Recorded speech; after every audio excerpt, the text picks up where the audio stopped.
지난주 물리의 세계 네 번째 강좌에 이어서 오늘은 생명의 세계 네 번째 강좌입니다.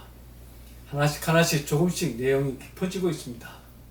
그러나 겁먹지 마시고 아주 쉽게 설명하니까 잘 따라오시면 많은 공부가 될 것입니다.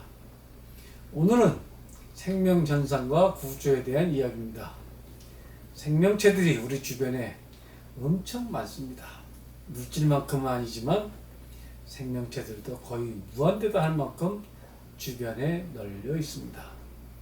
식물들도 생명체입니다. 동물은 말할 것도 없고요. 반면에 광물은 생명체다 말하기 어려울 것입니다. 생명이 지구 바깥에서는 어떨까요? 지구만큼 달이나 수성, 금성, 토성 등에도 생명체가 있을까요? 현재 우주 탐사선들이 화성에 생명체 흔적이 있는지 탐사하고 있는 상태입니다. 현재로서는 태양계 주변에서 지구와 같은 행성은 없는 것이 당연한 정설로 되어 있습니다. 과거에는 어땠었는지 아직은 모른다 할 것입니다. 우주 안에 우리와 같은 지적 생명체가 있을까요? 이 답을 구하기 위하여 매년 천문학적인 돈을 들여서 나사에서 우주 공간에 누구 없어요 하고 신호를 보내고 있지요. 현재까지는 유의미한 답신이 없는 것으로 알려져 있습니다. 이래놓고 보면 이 방대한 우주가 너무 낭비가 아닌가? 당연히 이런 생각까지 드는 것입니다. 생명이 없는데 이 우주가 이렇게까지 넓을 필요가 있을까?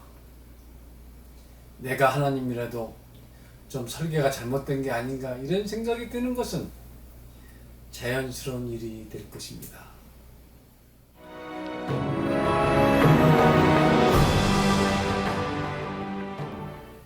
길바닥에서 만나는 개미나 전봇대의 참새들, 들판의 메뚜기들, 가을의 귀뚜라미들, 생명은 도처에 널려 있습니다. 낚싯줄에 걸려든 망둥어를 보고 기뻐하는 낚시꾼뒤로 망둥이 새끼들이 눈물을 흘리고 있을지도 알 수 없는 일입니다.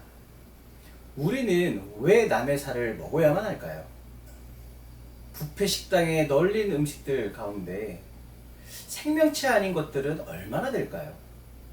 왜 생명체들은 자기가 살기 위하여 남을 공격하고 죽여서 입구멍에다 넣어야만 직성에 풀리는 것일까요?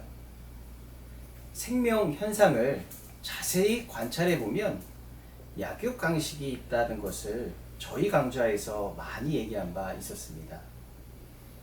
먹어야만 사는 것은 생명 현상 가운데 아주 두드러진 특징입니다.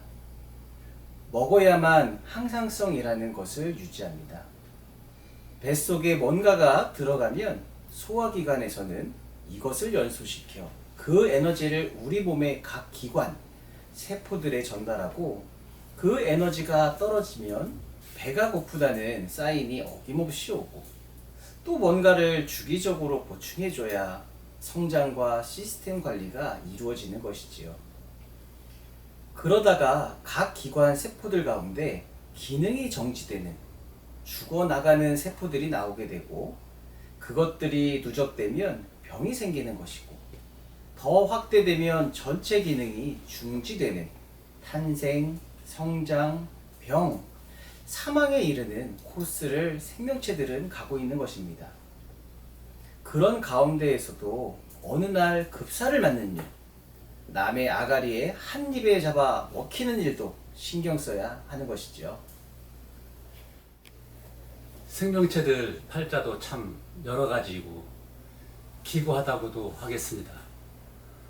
어떤 생명은 죽어서도 다른 생명체들로부터 기억되는 생명도 있는 반면 어떤 생명체들은 죽든지 말든지 관심의 대상도 안 되는 생명체들도 많겠습니다.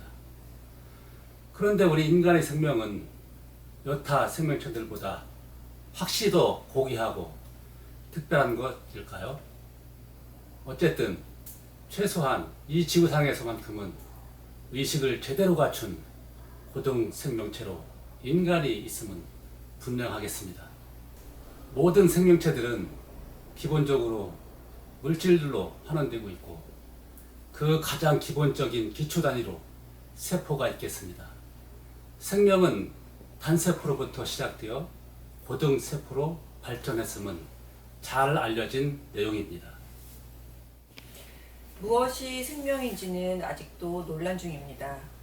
그럼에도 현재까지는 첫째, 외부 자극에 대해 반응해야 한다거나 둘째, 자식을 낳아야 하고 유전 인자를 후세에 남긴다 하는 것. 셋째, 물질 대사를 통해 생장한다는 것. 넷째, 외부 환경에 적응과 진화를 한다는 것. 이런 것들이 생명의 특징으로 보통 얘기되는 중입니다. 그런데 왜 달이나 금성, 수성 등에는 생명체가 존재하지 못하는 것일까요?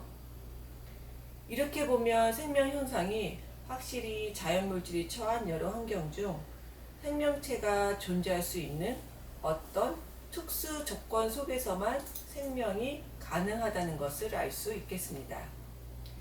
첫째는 물이 없는 곳에서는 생명이 쉽지 않다 하는 것입니다. 둘째는 너무 춥거나 너무 뜨거워도 생명이 없다 하는 것입니다.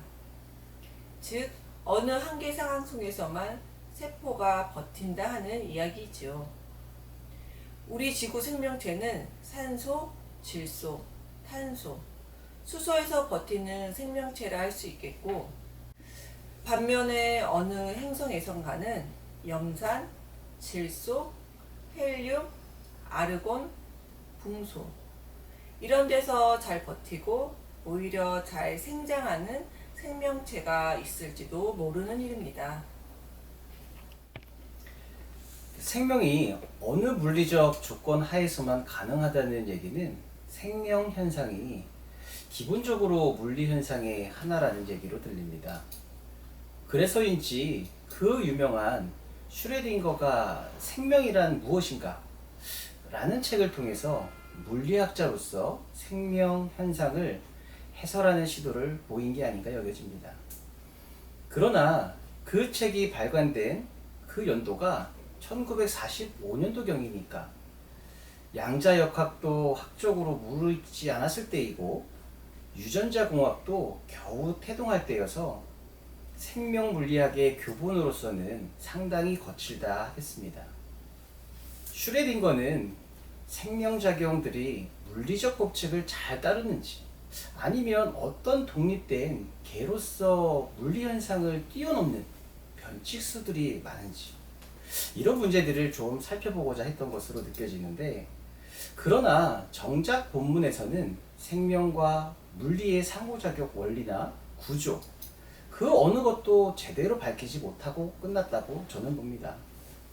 어쨌든 이러한 슈레딩거의 시도가 계기가 되었고 21세기에 와서는 유전학 현상뿐 아니라 의식 현상까지도 생물 물리학으로 살펴보고자 하는 생물 물리학 전성시대가 열리고 있다 하겠습니다.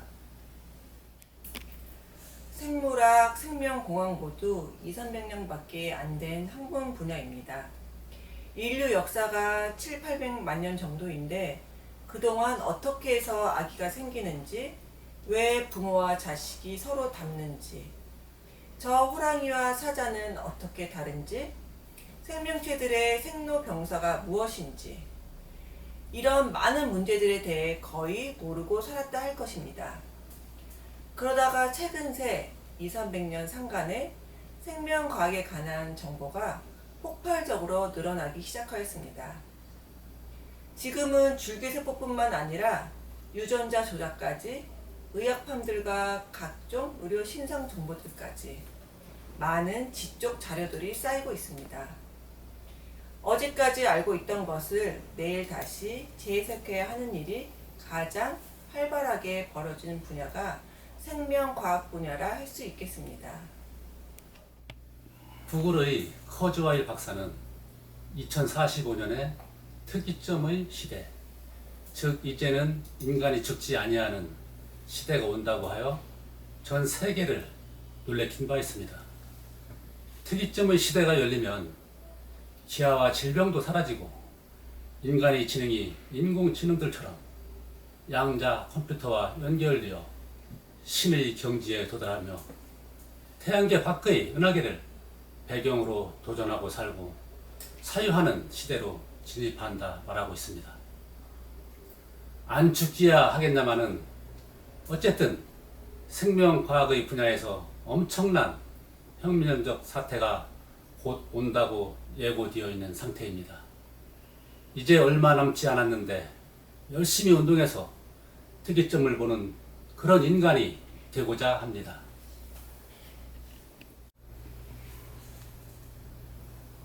오늘 특이점까지 얘기하는 단계에 오게 되었습니다. 인류의 생명사 연구도 기하급수적으로 늘고 있다는 얘기죠.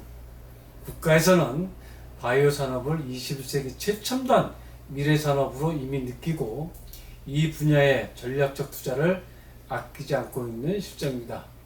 한국이 생명공학의 메카가 된다면 한국의 미래도 무척 밝다고 할 것입니다.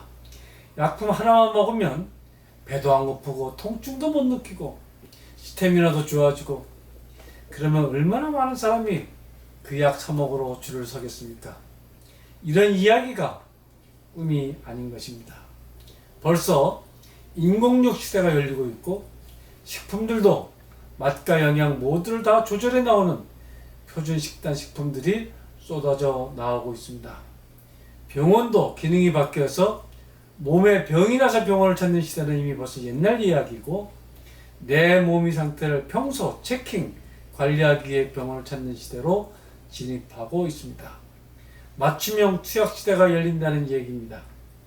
환자의 몸 상태가 오히려 정보가 되어서 그 정보들을 사고 파는 쌍방향 의료 정보 시장도 나타나게 될 것입니다. 오늘은 여기까지 하겠습니다. 여러분 좋으셨다면 구독과 좋아요, 응원 댓글 3종 세트 꼭 부탁드리겠습니다. 여러분의 응원이 저희 방송의 명품 방송이 되는데 결정적인 도움이 될 것입니다.